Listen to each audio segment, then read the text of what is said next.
What's up, guys? Welcome back. Today we're going to do a new X-Men issue number 140 from July 2001 by Grant Morrison, Frank Quietly, and Tim Townsend.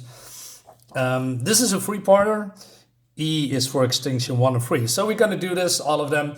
I love Frank Quietly's art, but this is a very tall Emma Frost. Look at these legs. And Scott Summers looks so weird with these tiny, untrained. He skipped leg day, right? Anyway, so let's dive in. I'm new to this Frank Quietly. Not that I do not know this story. I just read bits and pieces of that, but I didn't have this book. So without further ado, let's dive in. So. Scott and Wolverine are dealing with the Sentinels, and he says, hey, Wolverine, you can probably stop doing that now. Well, he's just still clawing into the Sentinel. I love Sentinels. Sentinels are pretty cool. I always, although the mutants can, quote unquote, pretty easily deal with them. I mean, how do you say, seasoned mutants. I always find them amusing in comics, right? There's something about it, giant robots killing mutants, all that stuff. It's just, I don't know, there's something about it.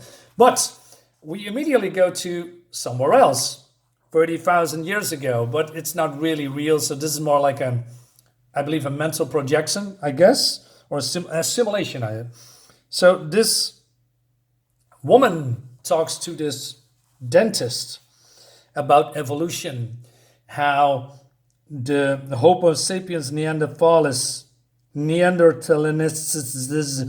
all right, being dominated by the most smarter, faster, and aggressive species, Homo sapiens, and therefore they are getting wiped out. And this dentist says, well, hey, why are we here? I mean, this is not real evidence. And he says, I saw a documentary, and but it's all too real for him. And he says, television made you an expert. As the world's foremost evolutionary biologist, Mr. Trask. So yeah, this guy is related to Bolivar Trask. I believe, if I remember correctly, Bolivar Trask was responsible for creating Sentinels and Master Mold. If I'm wrong, please leave a comment below. Subscribe to my channel and all that funky jazz. Anyway. And he says, I can assure you that his story is repeating itself as we speak. There is a faster, more aggressive race in our most eager to inherit the earth we stand upon. So she says, science called them Homo superiors. The mutants, you saw my findings. The human race will be just extinct as the Neanderthal man within 4 generations, unless we fight back. All right, so this is happening. Unless we exterminate the mutant germ life once and for all. Humanely, of course. But Ms. Nova, I'm only a dentist. All right. So we're getting introduced to the mutants, or the X-Men, and I'm happy there is not a billion mutants here like they are doing on the whole Krakoa in modern comics. Just a couple of, this is basically almost the original, except for Iceman and Angel that is not in here. They are basically quote unquote replaced with Wolverine and Emma Frost. Wolverine is, of course, because they have to have this duality between, this whole love triangle, which is still BS. It was BS back in the day. Let me rephrase that. It was fun back in the day, but at some point it really gets stale and old. And and I thought to myself, okay, Scott, later on was in a relationship, or is maybe, with Emma Frost, and then they broke that up, and now they are being back to. It's just a mess. Why can't they move on? They modern comics deliberately keep this feud triangle with Wolverine, Jean, and Scott going, and it's tiresome. It's really tiresome, in my opinion, of course. How long do they do that? 30 years now? 40 years? Maybe longer? I don't know. Anyway. So it seems that they are having new costumes, but also Beast, Hank McCoy, has also a new mutant form, right? More beastly form. It always strikes me weird that he has glasses on because it makes no sense. He's a beast, in heightened senses, eyes, hearing, smell, taste, regeneration, claws, and all that stuff.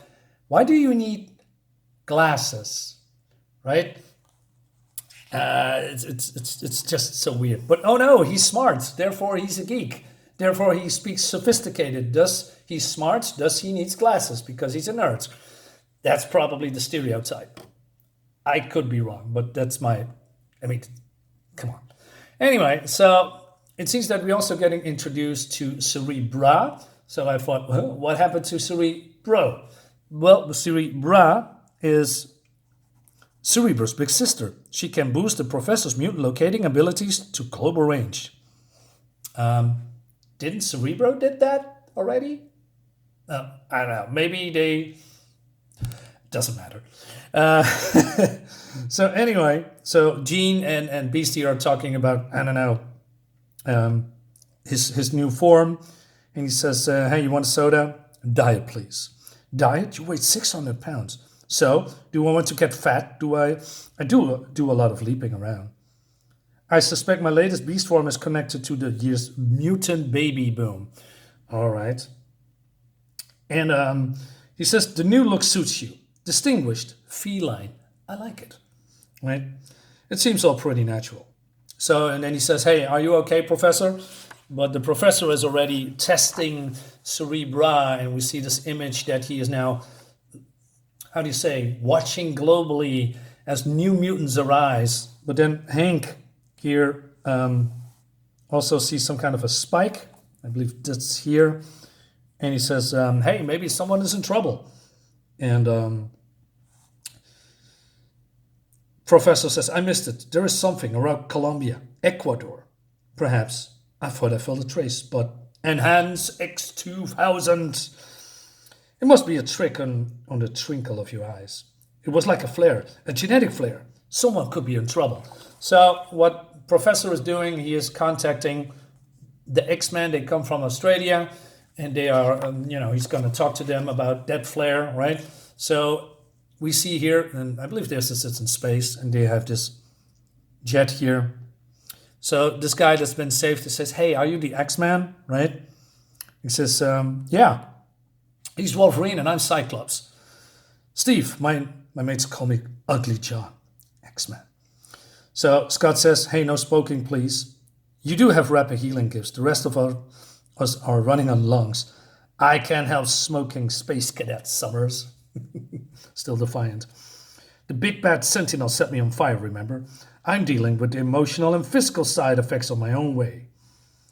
So, and then he is talking about, the Sentinel's older hardware, about 50,000 rounds of live ammunition, 2 death rays, 4 independent Rolls-Royce engines, $3 million worth of RAM. 5 minutes later, it's rust on my knuckles. Anyway, so they talk about the witch hunt. And so Ugly John says, hey, you guys are good-looking muties. That's nice of you to notice, Ugly John, he says one for me. So, but, he's still impressed that they are with the X-Men, but he's down passing out because they're in space or something, or maybe he's just tired. And so they're getting a call later from Professor X. But before we go that, we see, Nova here, or Miss Nova, I'm not sure what her call is, I know, but I'm not going to tell.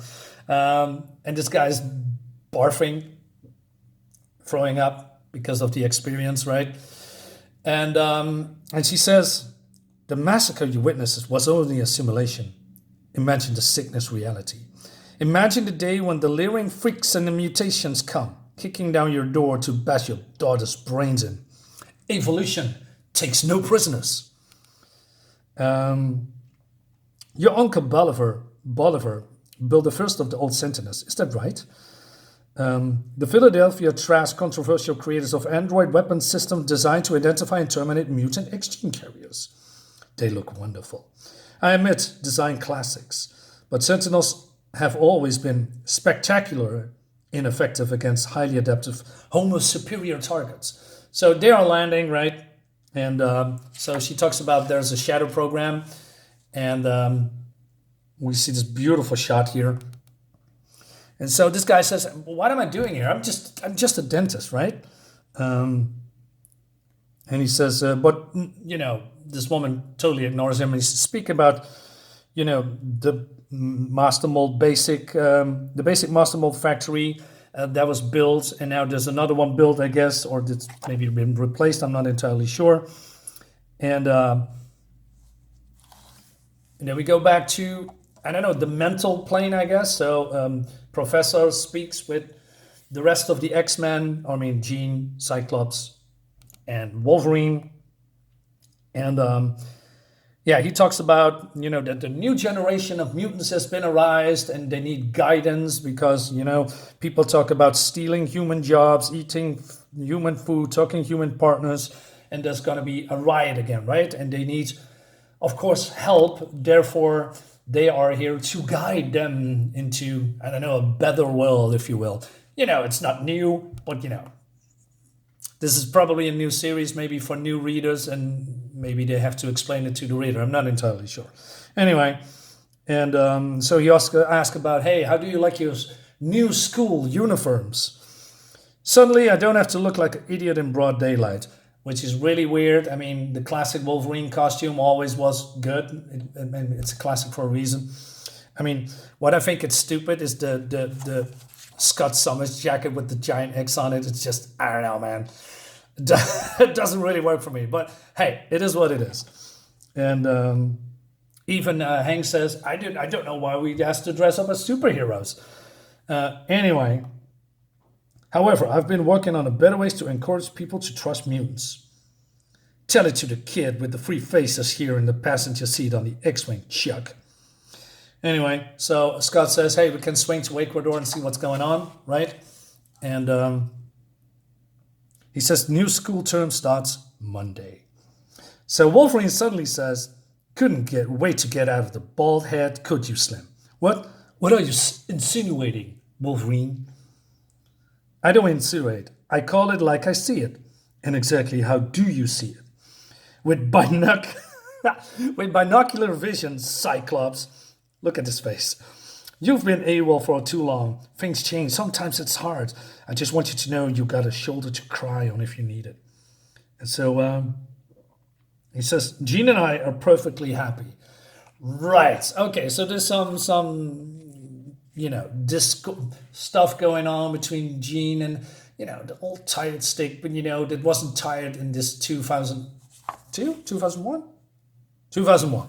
Right? It wasn't that old, right? But, it's starting to get old. So, okay, and even Beast and Jean here, or Hank and Jean have a very small conversation about it, but she just ignored that.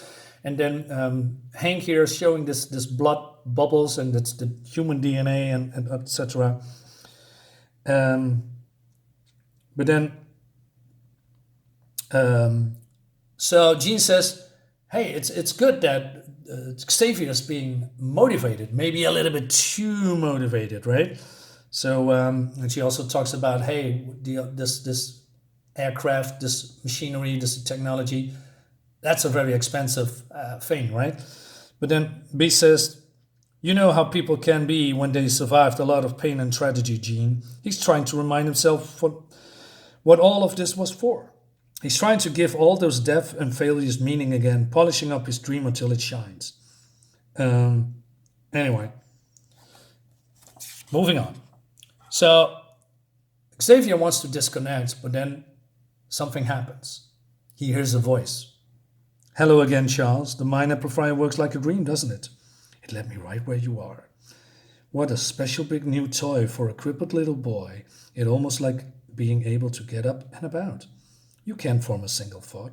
And he says, who are you? Shut up. It's all garbage in here. And he tries to fight back. And he says, I am what's eating your mind. Relax and be replaced. I'll be you and make you a murderer, Charles. The first, the oldest, and the last enemy. The terror and the hate you thought you would never return. Charlie's big ugly secret. The nightmare of the dark side of your dream. Surrender, Charles. So Charles, he says, I say this only once. Get out of my head or I'll fire. Where does this gun coming from? So this woman says, would you? Well, this is only how it starts. Are you very afraid now? So Jean comes in, rips off Cerebra's helmet off him, and she said, hey, what's going on? Your thoughts are bleeding. Was that a mind quake? And he says, don't come in my thoughts any further, Jean. Are these words from the future? Please. Jean, pure, appalling hatred, unstoppable. And he says, you need to warn them. And then, oh no, it's this woman. Has a nosebleed. So Trask says, hey, I'm very uncomfortable. What are we doing here, right? I thought we just here for a government assignment, utmost national importance. And he's complaining that he is, have an 8-hour flight and he doesn't know what to do here. And he says, I've been eaten alive by enormous insects and there are sounds out there. You led me to believe I'll be performing Black Ops root canal work for another president. What are we doing in a guerrilla war zone, right? So Nova said, shut up. And he says, hey, we are at the scrapyard. And this people here. He says, what have evolution to do with dentistry? Where are we going? You are here for a reason, don't worry. Imagine self-made sentinels using spare parts to evolve themselves into more effective forms. And he says, what's the noise? I don't want to be here. And then, well, all these soldiers are getting killed and the image looks gruesomely cool. I mean, they don't do that in modern comics anymore, right? With all these body parts and bloody guts and gore. And he says, hey, I can't, you're crazy. And he says, look at that, wild sentinels. Look at them. Don't waste any tears on these soldier boys. They claim predeceased. They make me look official. So I'll march the corpses around with my thoughts. See how the family androids have grown up, Mr. Trask. Go on, meet Humankind's last hope against the mutant menace. So she says, hey, talk to them. And she says, if you don't, they chop you up and grind you into into neatly filled segments. And he says, no, stop. Don't hurt me. Right?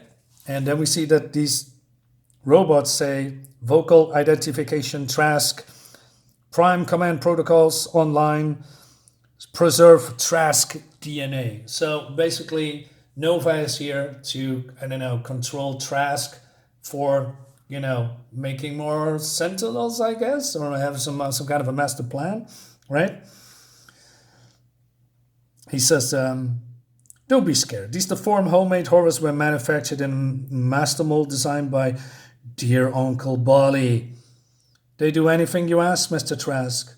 I brought you here in my capacity as a biologist because I feel your duty to save the human species. So then she takes off the helmet and it looks like Professor Xavier. What's going on? Right? So basically she says, I need you to control, well, basically she's controlling him and therefore he controls the robots. And look at this. Forget your dental practice, Mr. Trask. Your future lies in genocide. That leads us to the next issue that we're going to review very soon. This is cool. Art looks fantastic. I like the story, and I'm very curious who this woman is. I know it, but maybe you don't, but it doesn't matter. It matters that we are having an adventure here, if you can call it that, and a cool mutant story with, cool X-Men before they are, before they are not interesting anymore in modern times. Anyway, thank you so much for watching. See you next time. Bye-bye.